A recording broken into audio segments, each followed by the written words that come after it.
Here's Ken Johnson at FocusUp Factor above the line. What are the biggest fears new managers face in a leadership role? Listen. Do you ever wonder if your struggles are like those around you? When the pandemic hit, I started a research project to determine what challenges new managers faced as they became first-time leaders. I could recall vividly my own challenges. Assuming my message to others was crystal clear, taking the time to understand what motivated each team member, giving difficult feedback, and what could be learned from our shared experiences. So what do new managers struggle with? In short, a lot, people.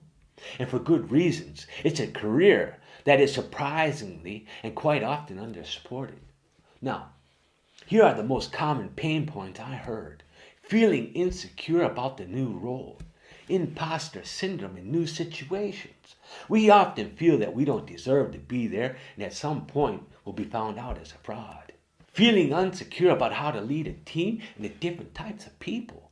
Learning to lead others is hard. It must be experienced and practiced.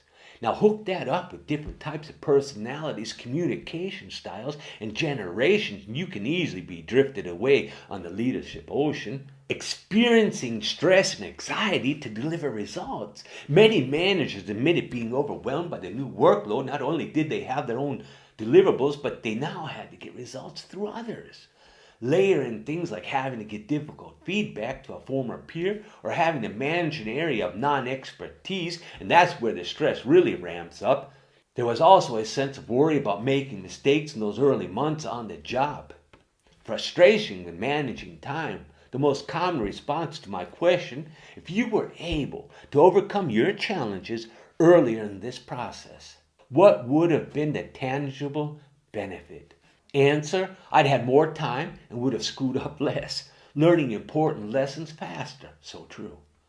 Things like letting go and trusting people, empowering your employees, meeting people where they are and not trying to overcoach, thinking that you must do everything yourself or solve everyone's problems chasing others.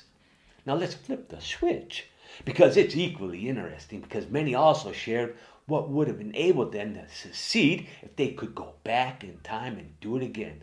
Now, how many of us would love to go back in time and try it again with the information that we have now?